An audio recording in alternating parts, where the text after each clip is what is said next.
বছরের সেরা দশের সিজন 2তে সবাইকে স্বাগতম। তো বছরের সেরা দশের সিজন 2 চলছে, আর সিজন 2 এর ফার্স্ট এপিসোডে আমরা কথা বলেছিলাম এই বছরের সেরা 10 ডাব্লিউডাব্লিউই মোমেন্টের। তো যারা সেই ভিডিওটা এখনও দেখোনি তারা কি করছো, যাও গিয়ে ভিডিওটা দেখে আসো, কারণ ভিডিওটা দেখলে তোমরা সারা বছরের একটা ওভারভিউ পেয়ে যাবে, আর এই বছর সেরা কী কী ঘটেছিল বা সেরা মোমেন্ট কী কী ছিল সেটা আবার তোমাদের মনে পড়ে যাবে। তাই আর বেশি দেরি না করে যাও সেই ভিডিওটা দেখে আসো।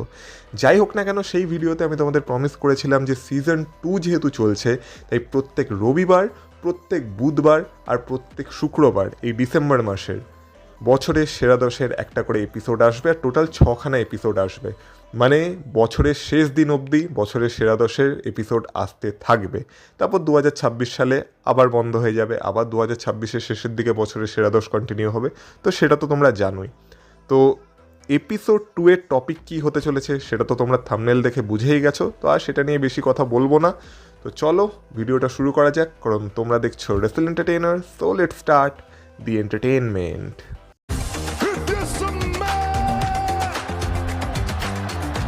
Acknowledge me.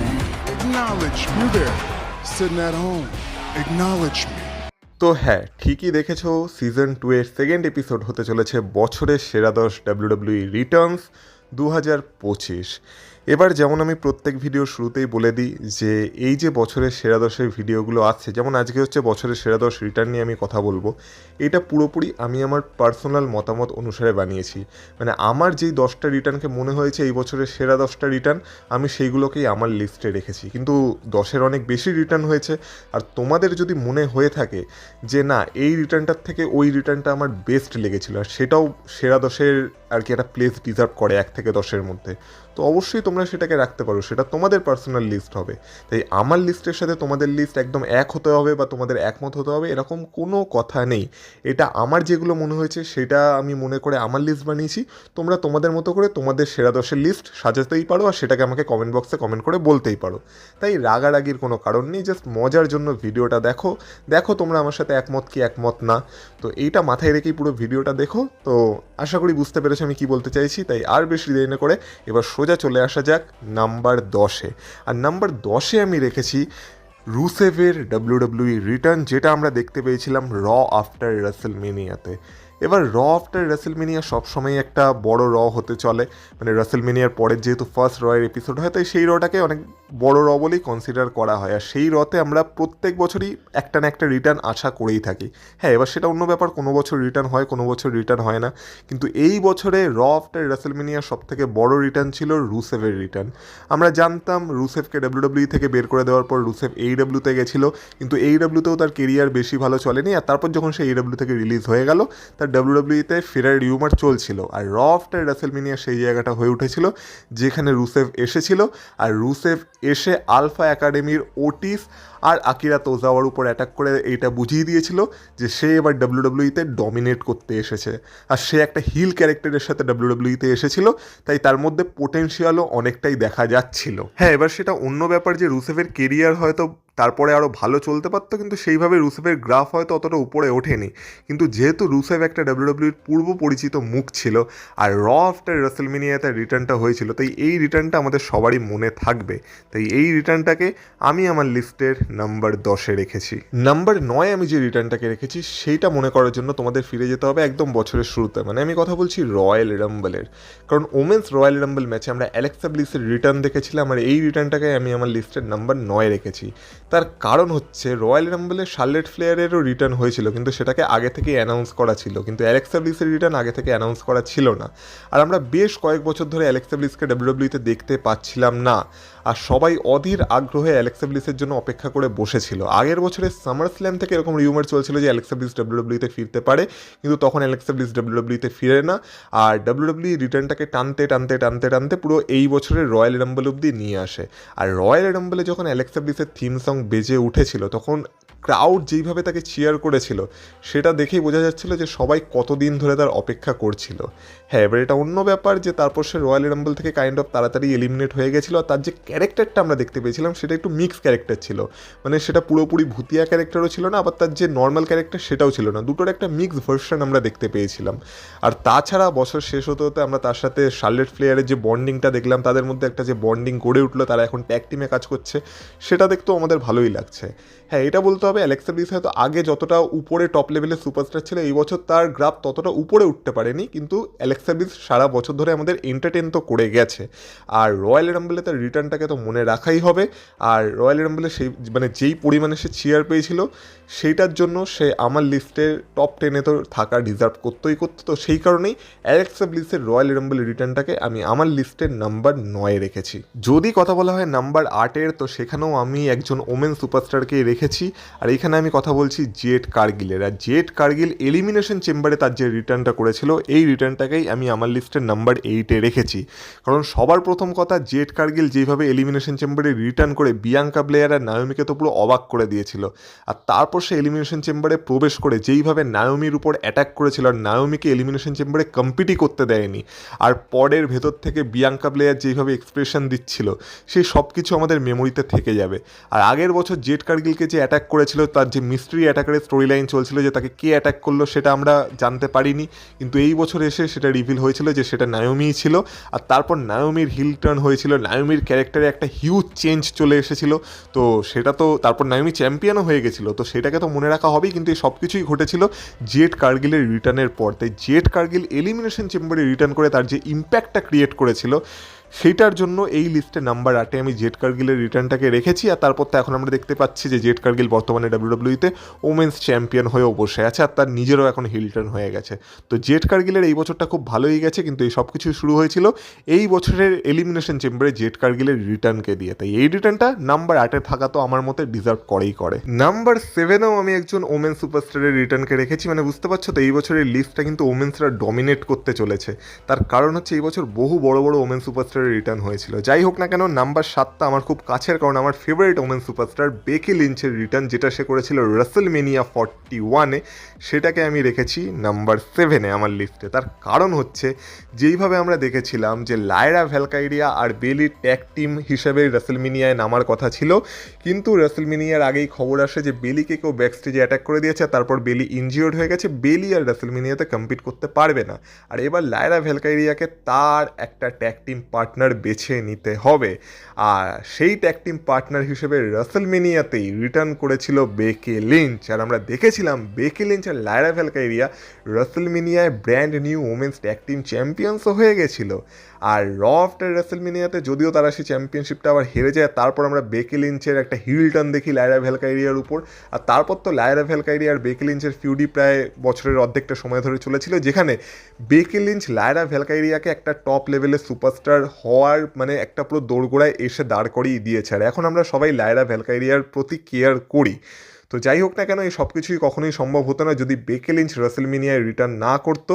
তাই বেকি লিঞ্চের এই রিটার্নটা ইম্প্যাক্ট তো ক্রিয়েট করেছিল। আর বেকি লিঞ্চ যখন রিটার্ন করেছিল তখন পুরো ক্রাউড তার জন্য চিয়ারও করেছিল। আর যেহেতু এই রিটার্নটা রাসেলমেনিয়ায় হয়েছিল, তাই এটা এই বছরের রাসেলমেনিয়ারও একটা বড় রিটার্নের মধ্যে তো পড়বেই পড়বে। তো সেই কারণে বেকি লিঞ্চের রিটার্নটাকে আমি আমার লিস্টে নাম্বার 7-এ রেখেছি। যদি কথা বলা হয় নাম্বার 6-এর, তো নাম্বার 6 খুব স্পেশাল হতে চলেছে, কারণ নাম্বার 6-এ আমি আমার তোমাদের মধ্যে অনেকের সবার প্রিয় আমাদের OTC original tribal chief Roman রিংসের রিটার্নকে রেখেছি, যেটা সে করেছিল জুলাইয়ের 15 তারিখের রতে। আর এইটা আমি কোন রিটার্নের কথা বলছি, এটা আমি সেই রিটার্নটারই কথা বলছি যেখানে আমরা দেখেছিলাম যে ব্রনসন রিড আর ব্রন ব্রিকার মিলে আর কি জেউসোর উপরে অ্যাটাক করছিল। আর দেখে মনে হচ্ছিল যে জেউসোকে আজকে কেউ বাঁচাতে আসবে না, কিন্তু তখনই বেজে উঠেছিল রোমান রেংসের থিম সং। আর রাসেলমেনিয়ার পরের র থেকে আমরা রোমান রেংসকে আর ডাব্লিউডাব্লিউইতে দেখতে পাচ্ছিলাম না, কিন্তু বহুদিন পর জুলাই মাসের 15 তারিখে যে রটা হয়েছিল, সেই রতে আমরা রোমান রেংসকে দেখেছিলাম। আর যাকে দেখে ব্রনসন রিড আর ব্রন ব্রিকারের মুখ দেখার মতো ছিল, দেখে মনে হচ্ছিল তারা কোনো ভূতকে দেখে ফেলেছে। আর তারপর তো রোমান রেংস তাদের অবস্থা খারাপ করেই দিয়েছিল। আর ব্রন ব্রিকার তো যেতে যেতে এটাও চেঁচাচ্ছিল যে আমি তো ভেবেছিলাম তুই মরে গেছিস, তুই আবার কি করে কোথা থেকে উঠে এলি। তো রোমান রিংসের এই রিটার্নটা একটা বড় ইম্প্যাক্ট তো ক্রিয়েট করেছিল। তারপরে তো রোমান রিংসের অনেক ছোট ছোট রিটার্ন হয়েছে এই বছরে, কিন্তু এই রিটার্নটা সব থেকে ইম্প্যাক্টফুল ছিল আমার মতে। আর তারপর আমরা রোমান রিংসের সাথে ভিশনের একটা ফিউডও দেখেছি, যেখানে তার ম্যাচ মানে বেসিক্যালি বেশিরভাগ ব্রনসন রিডের সাথে হয়েছিল, যেখানে তার সেই জুতো চুরি করার আর কি একটা গল্প চলেছিল। তো সেগুলো তো পরের কথা, কিন্তু আপাতত আমরা যেহেতু রিটার্নের কথা বলছি, তাই আমার মনে হয় এই যে রিটার্নটা হয়েছিল জুলাইয়ের 15 তারিখের রতে রোমান রিংসের, সেটা সবথেকে বেশি ইম্প্যাক্ট ক্রিয়েট করেছিল এই বছরে রোমান রিংসের রিটার্নগুলোর মধ্যে। তাই এই রিটার্নটাকে আমি আমার লিস্টে নাম্বার 6 রেখেছি। এবার চলে আসা যাক টপ 5-এ, যেখানে 5 নম্বরেও আমি একজন ওমেন সুপারস্টারের রিটার্নকে রেখেছি। আর এইখানে আমি কথা বলছি লিভ মর্গানের এই বছরের সার্ভাইভার সিরিজের রিটার্নের। তো আমরা জন সিনা আর ডমিনিকের মধ্যে ইন্টারকন্টিনেন্টাল চ্যাম্পিয়নশিপের জন্য একটা ম্যাচ দেখতে পেয়েছিলাম, আর যেখানে আমরা জানতাম যে ডমিনিক জন সিনার কাছ থেকে ইন্টারকন্টিনেন্টাল চ্যাম্পিয়নশিপ আবার ছিনিয়ে নেওয়ার জন্য যা ইচ্ছা তাই করতে পারে। আর আমরা দেখেও ছিলাম যে ডমিনিককে সাহায্য করার জন্য তার পুরো জাজমেন্টে এই ম্যাচে নিজেদেরকে লাগিয়ে দিয়েছিল। সবার প্রথমে আমরা রক্সেন পেরেজ আর রাকেল রড্রিগুয়েজের ইনভলভমেন্ট দেখতে পেয়েছিলাম। তাদেরকে যখন রেফারি তাড়িয়ে দিয়েছিল তখন আমরা ফিন ব্যালার আর জেডি ম্যাকডোনার ইনভলভমেন্ট দেখতে পেয়েছিলাম, যাদের দুজনকে তো জন সিনা পুরো একসাথে কাঁধে তুলে অ্যাটিটিউড অ্যাডজাস্টমেন্টও মেরে দিয়েছিল। কিন্তু তারা চলে যাওয়ার পর যখন লিভ মর্গানের রিটার্ন হলো তখন তো ক্রাউড তাকে চিয়ারও করেছিল। আর তারপর তো লিভ মর্গান এসেই যেইভাবে একটা ড্রামা ক্রিয়েট করলো, যে ডমিনিককে প্রথমে থাপ্পড় মেরে জন সিনার কোলে উঠে গেল, তারপর জন সিনার উপরই টার্ন করে ডমিনিককে জিতিয়ে দিল। তো সেই সব তো আমাদের মনে থাকবেই থাকবে। আর তাছাড়াও লিভ মর্গানের রিটার্নকেও অনেক দিন ধরে অ্যান্টিসিপেট করা হচ্ছিল, আর অনেকে মানে লিভ মর্গানের রিটার্নের জন্য অপেক্ষা করছিল এই বছরে। তো আলটিমেটলি আমরা সেটা এই বছরের সার্ভাইভার সিরিজে দেখতে পেয়েছিলাম, আর তাই জন্য সেটা আমাদের স্মৃতিতে তো থেকে যাবেই যাবে। আর এই কারণেই আমি আমার লিস্টে নাম্বার 5-এ এই রিটার্নটাকে রেখেছি। আর এই রিটার্নটাকে কেনই বা রাখবো না, এইটা জন সিনার লাস্ট প্রিমিয়াম লাইভ ইভেন্টে ম্যাচ ছিল, যেখানে জন সিনা তার ইন্টারকন্টিনেন্টাল চ্যাম্পিয়নশিপও হেরে গেছিলো। আর এই সব কিছুই ঘটেছিল শুধুমাত্র লিভ মর্গানের জন্য। তাই আমার মনে হয় নাম্বার 5-এ থাকা তো লিভ মর্গান ডিজার্ভ করেই করে, যদি শুধুমাত্র রিটার্নের ইন্টেন্সিটিটাকে বলি তবু। তাই নাম্বার 5-এ আমি লিভ মর্গানের এই বছরের যে সার্ভাইভার সিরিজের রিটার্ন সেটাকেই রেখেছি। এবার কথা বলা যাক নাম্বার 4-এর, যেখানে আমি রেখেছি সেথ রলিন্সের সামার স্ল্যামের রিটার্নটাকে, যেটাকে বলা হয় রুস অফ দ্য সেঞ্চুরি। তো গল্প আমরা সবাই জানি, সামার স্ল্যামের আগে সেথ রলিন্স নিজের ইঞ্জুরিকে ফেক করেছিল আর সবাইকে এমন দেখানোর চেষ্টা করছিল যে এখন একটা লম্বা সময়ের জন্য সেথ রলিন্স আর ডাব্লিউডাব্লিউতে আসতে পারবে না। আর এই সময়ের ব্যবধানে আমরা সামার স্ল্যামে গুন্থার আর সিএম পাঙ্কের একটা ম্যাচ দেখেছিলাম, যেখানে সিএম পাঙ্ক 12 বছর পর গুন্থারকে হারিয়ে আবার ডাব্লিউডাব্লিউ ওয়ার্ল্ড হেভিওয়েট চ্যাম্পিয়ন হয়ে গেছিল। কিন্তু সেই সময় সেথ রলিন্স ডাব্লিউডাব্লিউতে না থাকলেও সেথ রলিন্সের কাছে ছিল মানি ইন দ্য ব্যাংক ব্রিফকেস। আর আমরা দেখেছিলাম যে সবাইকে আশ্চর্য করে দিয়ে সেথ রলিন্স তার ক্রাচেসের সাহায্যেই আর কি সামার স্ল্যামে রিটার্ন করেছিল মেন ইভেন্টের পরে। আর দেখে মনে হচ্ছিল যে ঠিক আছে সেথ রলিন্স এসেছে কিন্তু কিছু তো করবে না, কিন্তু তারপর সেথ রলিন্স এটা প্রমাণ করে দিয়েছিল যে সে আমাদের সবাইকে বোকা বানিয়ে দিয়েছে। আর সেথ রলিন্স তারপর তার money in the bank cash in করেছিল, আর money in the bank cash in করে সিএম পাঙ্ককে হারিয়ে হয়ে গেছিল brand new world heavyweight champion. তো তার এই রিটার্নটাকে তো মনে রাখা হবেই, তার সাথে তার money in the bank cash ইনটাকেও মনে রাখা হবে, যেটাকে আমরা রুস অফ দ্য সেঞ্চুরি নামেও চিনি। আর তারপর সে যেহেতু চ্যাম্পিয়ন হয়ে গেছিলো সেটা তো সোনায় সুহাগা হয়েই গেছিলো। তো সব কিছু মিলে এই রিটার্নটাকে তো নাম্বার মানে টপ 5-এ থাকতেই হতো। আর এই রিটার্নটাকে তোমাদের মধ্যে অনেকে নাম্বার 3-তেও রাখতে পারো বা টপ 3-এর মধ্যেও রাখতে পারো, কিন্তু আমি এই রিটার্নটাকে আমার লিস্টে নাম্বার 4-এ রেখেছি। আর কেন আমি এই রিটার্নটাকে নাম্বার 4-এ রেখেছি তার কারণ হচ্ছে, আমি আমার লিস্টের নাম্বার 3-এ যে রিটার্নটাকে রেখেছি সেইটা হলো R-Truth-এর রিটার্ন, যেটা হয়েছিল এই বছরের মানি ইন দ্য ব্যাংকে। এবার তোমরা বলবে কী হলো ব্যাপারটা, সেথ রলিন্সের এত বড় রিটার্ন নাম্বার 4-এ আর R-Truth-এর রিটার্ন নাম্বার 3-এ কেন? তো দেখো, Seth Rollins money in the bank cash in করতে পারে, তার ইঞ্জুরিকে ফেক করতে পারে, এটা যদিও আমাদের কাছে একটা শকিং ব্যাপার ছিল, কিন্তু আমরা কোথাও না কোথাও সেটাকে অনুমান করেছিলাম। সেটা নিয়ে আমি চ্যানেলে ভিডিও দিয়েছিলাম যে এরকম কোনো একটা ঘটনা ঘটলে ঘটতে পারে। তাই আমাদের 1% হলেও একটা যাকে বলে এক্সপেকটেশন ছিল যে হ্যাঁ এরকম কিছু ঘটতে পারে। আর যখন সেটা ঘটেছে তখন তো আমরা সবাই অবাক হয়েছি, সেই বিষয়ে কোনো সন্দেহ নেই। কিন্তু সেখানেই যদি কথা বলা হয় R-Truth-এর রিটার্নের, তো R-Truth-এর সাথে সিচুয়েশনটা কী ছিল সেটাও আশা করি তোমাদের মনে আছে, যে R-Truth-কে তো অরিজিনালি রিয়েল লাইফে ডাব্লিউডাব্লিউ থেকে বের করে দেওয়া হয়েছিল, কারণ তার কন্ট্রাক্ট ডাব্লিউডাব্লিউর সাথে শেষ হয়ে গেছিলো। আর সবাই তারপর চাইছিল যে না না, R-Truth-কে এইভাবে ডাব্লিউডাব্লিউ থেকে বের করে দেওয়া যাবে না, R-Truth-কে নতুন কন্ট্রাক্ট দিতে হবে, আবার ডাব্লিউডাব্লিউতে ফিরিয়ে আনতে হবে। আর R-Truth-এর সাথে সাথে কাল্লিতেও সেই সময় বেরিয়ে গেছিলো, কিন্তু কাল্লিতোর জন্য কেউ আওয়াজ তুলেনি, কিন্তু R-Truth-এর জন্য সবাই আওয়াজ তুলেছিল। আর আমরা সবসময় তো ডাব্লিউডাব্লিউকে দেখি না যে সে অডিয়েন্সের কথা শুনবে, মাঝে মাঝে অবশ্যই শোনে, কিন্তু সবসময় তারা শোনে না। তাই তারা যে এই ক্ষেত্রেও অডিয়েন্সের কথা শুনবে কি শুনবে না সেটা আমরা কেউ জানতাম না। সবাই দাবি তো করছিল যে হ্যাঁ R-Truth-কে ফিরিয়ে আনতে হবে, কিন্তু সেটা অ্যাকচুয়ালি ডাব্লিউডাব্লিউ করবে কি করবে না তা আমরা জানতাম না। আর R-Truth-এর লাস্ট ডাব্লিউডাব্লিউ ম্যাচ সেই সময় আমরা দেখেছিলাম জন সিনার এগেনস্টে স্যাটারডে নাইটস মেন ইভেন্টে, যেখানে জন সিনা তাকে হারিয়ে দিয়েছিল, আর তারপর তাকে আর ডাব্লিউডাব্লিউতে দেখা যায়নি। তো জন সিনার সাথে বলা যায় তার ফিউড চলছিল। আর মানি ইন দ্য ব্যাংকে যখন জন সিনার লোগান লোগান পল ফেস করছিল কোডি রোডস আর জে উসোকে, তখন সেই ম্যাচে যেইভাবে একটা কালো হুডি পরে এসে R-Truth জন সিনাকে অ্যাটাক করেছিল, সেই ম্যাচে ইন্টারফেয়ার করেছিল, তারপর নিজের মুখোশটা খুলেছিল, আর যখন সেখান থেকে R-Truth বেরিয়ে এলো তখন সবাই শক হয়ে গেছিলো, সবাই অবাক হয়ে গেছিলো। কারণ দেখো, এটা কিন্তু আমরা কেউই পুরোপুরি এক্সপেক্ট করিনি যে সত্যি সত্যি WWE আবার R-Truthকে তাদের কোম্পানিতে ফিরিয়ে আনবে। তারপর WWE R-Truthের ক্যারেক্টারও একটু চেঞ্জ করার চেষ্টা করেছিল, R-Truthকে সেই কমিক ক্যারেক্টার থেকে বের করে একটু সিরিয়াস ক্যারেক্টার দেওয়ার চেষ্টা করেছিল, যেখানে তার রিয়েল লাইফ নেম যেটা ছিল রন কিলিংস সেটাকে ব্যবহার করা হচ্ছিল। সে তার চুলফুলো কেটে একাকার কাণ্ড করে দিয়েছিল, কিন্তু তারপর সেই ক্যারেক্টারটাকেও আবার ড্রপ করে দেওয়া হয়, কারণ জন সিনা আলটিমেটলি তার ফেস টার্ন করে নেয়। আর এখন আমরা বর্তমানে দেখতে পাচ্ছি R-Truth আবার তার মানে কমিক ক্যারেক্টারে ফিরে গেছে, যেখানে আসছে স্ম্যাকডাউনে তোমরা R-Truthকে একটা ম্যাচও ইনভলভ হতে দেখতে পাবে, যা স্পয়লার্স ভিডিও আমি অলরেডি চ্যানেলে আপলোড করে দিয়েছি, সেটা গিয়ে তোমরা দেখতে পারো। তো যাই হোক না কেন, এই কারণে আমার স্মৃতিতে তো R-Truthের রিটার্নটা থেকে যাবে, মানে বিশেষ করে যখন R-Truth অ্যাকচুয়ালি আবার এসে জন সিনাকে অ্যাটাক করেছিল। তো এইটা আমার কাছে পুরোপুরি আনএক্সপেক্টেড ছিল, তাই এই রিটার্নটাকে আমি আমার লিস্টের নাম্বার 3-তে রেখেছি। বাকি যেমন বললাম, তোমরা সেথ রলিন্সের রিটার্নটাকেও টপ 3-তে রাখতে পারো, সেটাও কোনো অসুবিধা নেই, কারণ দুটো রিটার্নই মেমোরেবল ছিল। বাট যেহেতু সেথ রলিন্সের রিটার্নটা কোথাও না কোথাও একটু হলেও এক্সপেক্টেড ছিল R-Truthের রিটার্নের থেকে, তাই সেটাকে আমি R-Truthের রিটার্নের নিচে রেখেছি। কিন্তু যেমন বলছি, তোমরা চাইলে সেথ রলিন্সের রিটার্নটাকেও টপ 3-তে রাখতেই পারো, কিন্তু আমার লিস্টে আমি নাম্বার 3-এ R-Truthের মানি ইন দ্য ব্যাংকের রিটার্নটাকেই রেখেছি। যদি কথা বলা হয় নাম্বার 2-এর, তো আমি এখানে রেখেছি আমাদের AJ লির রিটার্ন, যেটা হয়েছিল একটা স্ম্যাকডাউনে, যেই স্ম্যাকডাউনটা হচ্ছিল শিকাগো থেকে। এবার তার আগে আমরা দেখতে পেয়েছিলাম যে CM পাঙ্ক আর সেথ রলিন্সের নেভার এন্ডিং ফিউড তো চলছিলই, আর সেখানে বেকি লিঞ্চের একটা মশালাকেও অ্যাড করেছিল WWE, যেখানে আমরা দেখেছিলাম যে বেকি লিঞ্চ সেথ রলিন্সকে সাহায্য করার জন্য এগিয়ে এসেছিল। এবার সেথ রলিন্স আর বেকি লিঞ্চ এক টিমে ছিল, কিন্তু CM পাঙ্ক পুরোপুরি একা হয়ে পড়েছিল, আর আমরা দেখতে পাচ্ছিলাম যে বেকি লিঞ্চ কীভাবে CM পাঙ্ককে অত্যাচার করছিল। কিন্তু CM পাঙ্ক যেহেতু ম্যান অফ হিজ ওয়ার্ডস, তাই CM পাঙ্ক বলেছিল যে আমি মেয়েদের গায়ে হাত দিই না, কিন্তু বেকি লিঞ্চ তবু তাকে বিরক্ত করে খাচ্ছিল। তাই CM পাঙ্ক বেকি লিঞ্চকে সতর্ক করেছিল যে সে যেটা করছে সে একদমই ঠিক করছে না, এই জন্য তাকে শাস্তি পেতে হবে। আর আমরা দেখেছিলাম CM পাঙ্ক যখন সুযোগ পেল, আর একটা স্ম্যাকডাউনের এপিসোড যখন শিকাগো থেকে ছিল, যেটা হচ্ছে CM পাঙ্কের হোম গ্রাউন্ড, তো সেইখানে আমরা দেখেছিলাম CM পাঙ্ক নিয়ে চলে এসেছিল তার রিয়েল লাইফ ওয়াইফ AJ লিকে, আর তারপর আমরা Seth Rollins and Becky Lynch versus CM Punk আর AJ লির মধ্যে একটা ম্যাচও দেখতে পেয়েছিলাম, কিন্তু সেটা পরের কথা। কিন্তু AJ লির যে এত বছর পর, মানে প্রায় 12 বছর পর WWE-তে একটা রিটার্ন হয়েছে, সেইটা তো এই বছরের রিটার্নের টপ 10 লিস্ট কি টপ 5 টপ 3 লিস্টে থাকতে হবেই হবে। কিন্তু যেহেতু রিটার্নটা সারপ্রাইজ হলেও একটু এক্সপেক্টেড ছিল, কারণ আগের র থেকে আমরা বুঝে গেছিলাম যে পরের স্ম্যাকডাউনে কী হতে চলেছে। এক তো স্ম্যাকডাউন শিকাগো থেকে ছিল, আর যেহেতু সেথ রলিন্সকে সাহায্য করতে তার ওয়াইফ বেকি লিঞ্চ এগিয়ে এসেছিল, তাই আমরা ধারণা করতে পারছিলাম যে CM পাঙ্ক কাকে আনতে চলেছে। মাঝখানে WWE একটু রিয়া রিপ্লিকে ঢুকিয়ে আমাদের ঘোল খাওয়ানোর চেষ্টা করেছিল, কিন্তু সেই ঘোলটা আমরা খাইনি। যাই হোক না কেন, এক্সপেক্টেড হোক বা আনএক্সপেক্টেড হোক, AJ লির রিটার্ন WWE-তে একটা বড় রিটার্ন ছিলই ছিল।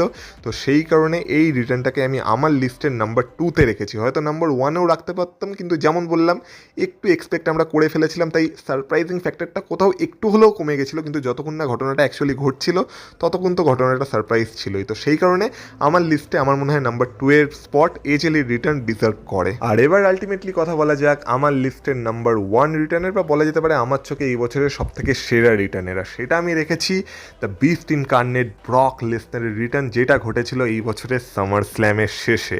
তো সামার স্ল্যামের মেইন ইভেন্টে আমরা যখন জন সিনা আর কোডি রোডসের মধ্যে একটা অসাধারণ ম্যাচ দেখতে পেয়ে গেছিলাম, যেখানে কোডি রোডস জন সিনাকে হারিয়ে দ্য 17 টাইম ওয়ার্ল্ড চ্যাম্পিয়নশিপ র্যাঙ্কে শেষ করেছিল। তো তারপরে জন সিনা সবাইকে থ্যাংক ইউ বলছিল, যেহেতু জন সিনার কেরিয়ারের এটাই লাস্ট সামার স্ল্যাম ছিল। তো এমনি ইমোশনাল মোমেন্ট ছিল, কিন্তু যখন জন সিনা রিংয়ে দাঁড়িয়েছিল, তখন যখন হঠাৎ করে ব্রক লেসনারের থিম সং বেজে উঠেছিল, তখন সবাই অবাক হয়ে গেছিল।